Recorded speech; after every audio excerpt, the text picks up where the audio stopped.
There's 2 million employees in the federal government.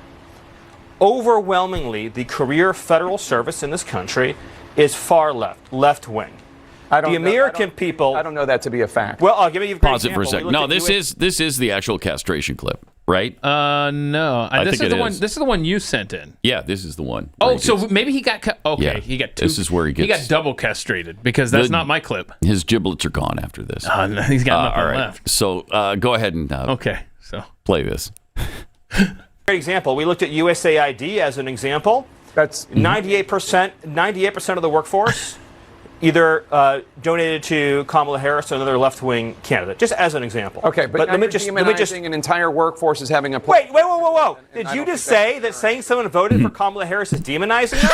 No. So according to your suggestion is that there's a bias. No, but you used the word demonizing. You just said that I'm demonizing somebody by saying they voted for Kamala Harris. Let's get back on track. But I am on track. Okay, let me stay on track. What I'm saying to you is this: there are 2 million employees in the federal government. Come on. They're overwhelmingly left of center. The American people. I got to finish the sentence. Okay. I got to finish the sentence. The American people voted for dramatic change implemented by Donald Trump. Yes. Mm-hmm. Wow. I mean, he just owned him on his own show. Okay. He got owned. So hold on. Great. That's so great. This is so great. Pat and I have 2 separate clips from this interview. Mm-hmm. Pat's like, yeah, this is the castration. I'm like, no. This is the castration. We got 2. Poor Jake Tapper on his own show. One was cut off on that one. That's what I'm afraid. And the other was cut off here. I'll watch this. A question about, because one of the reasons that President Trump got elected, according to President Trump in an interview, I think it was with Kristen Welker of NBC, was because of grocery prices. Not the only reason, but a reason: high prices, inflation, especially at the grocery. The Department of Agriculture says that between 2020 and 2022, 42% of crop workers were undocumented immigrants. And in many cases, as you know, these migrants do jobs many Americans do not want to do. No, I don't know that. How does this is a complete misunderstanding of what's actually happened over the last 70 years in this country. Feels racisty, too. Yeah, it is. First of all, you're assuming that immigrants only do farm work, which I think you would consider that racist. If someone on the right said it, that's what Jake Tapper would be saying. You better believe it. Secondly, they've been so many have been doing these jobs that they're just not available to Americans anymore. Americans will do these jobs. They just don't want to do them for $3 an hour. And the reason the illegals will do them for $3 an hour or less is because they don't have any choice. When you come here illegally, you are destined to a life of servitude like this. It's not good for the illegal alien. It's not good for America, and it's not good for the person who's doing that job and being exploited, because people can. They can exploit you, so they do. I feel like you're doing the castration of Jake Tapper here, because you're kind of making all the points Stephen Miller's about to get to. All right, let's let him get to him. To do. So, how does President Trump make sure that the effort to deport people who are not in this country legally doesn't end up hurting Americans who want safe borders, absolutely, but also don't want to see even more higher prices in groceries? Well, I mean, I'm sure it's not your position, Jake. You're just asking the question that we should supply America's food with exploitative illegal alien labor. Yep.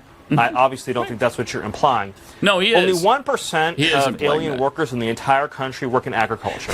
The top 1%. destination for illegal aliens are large cities like New York, like Los Angeles, and small industrial towns, of course, all across the heartland, as we've seen with the Biden floods. None of those illegal aliens are doing farm work. Those 30,000 illegal aliens that Joe Biden dumped into Springfield. I'm talking about the ones that are. But I'm explaining this. It's important to understand. No, you're kind of changing the subject. Nope. I mean, I'm talking about the ones.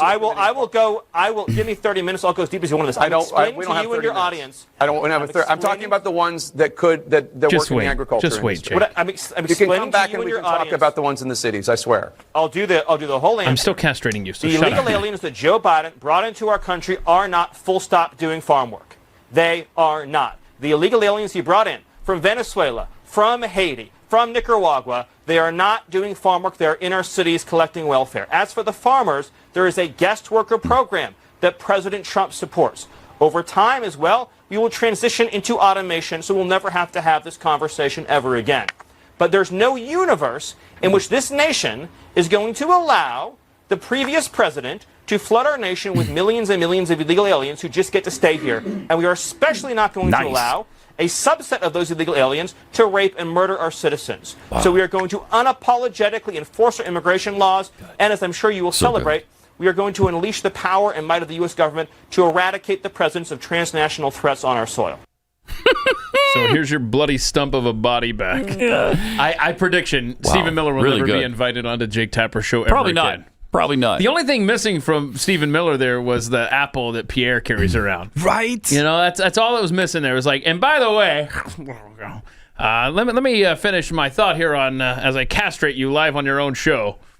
That was so good. And the agriculture talk wasn't done because at the news night with Abby Phillip, Democratic strategist Jenna Arnold kept talking about how just wait until the white women are not allowed to get their smoothies. Oh, no. Oh, man. No. Go for it. That if you are trying to actively hire illegal immigrants, if you think that's best, if you are trying to game the system, if you are trying to help someone break U.S. federal immigration law, I think if we're going to have a true crackdown on illegal immigration in this country, it has to involve everybody who's participating in it. And I think you've raised a good point with this topic. And so employers and anyone else who's part of this pipeline, I think they ought to be put on notice. And you got to play by the rule. Everybody has to play by the rules. I don't want to hear that they're doing work that no one else will do. Talk to guys in the building trades, plumbers, contractors.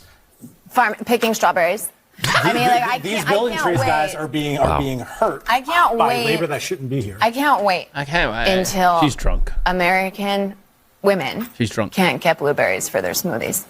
I cannot wait until there is a full crackdown on all small businesses, as if that's going to be the solution to the immigration problem. You got to be kidding me. It is just going to put immigration-related issues further into the darker corners. We're not going to see them. It's just going to become even harder to solve the problem.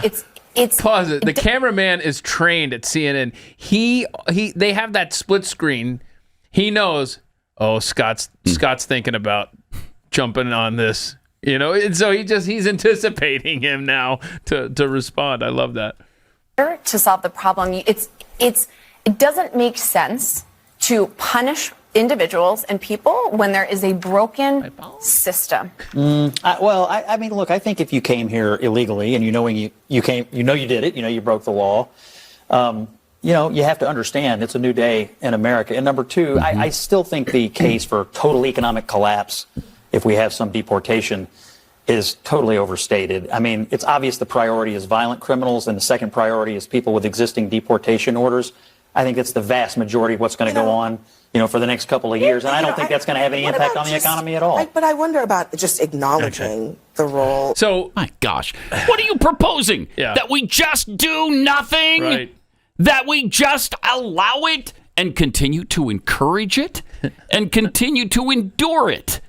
Well, that's what you're proposing. That's the plan. You don't want anything done about this.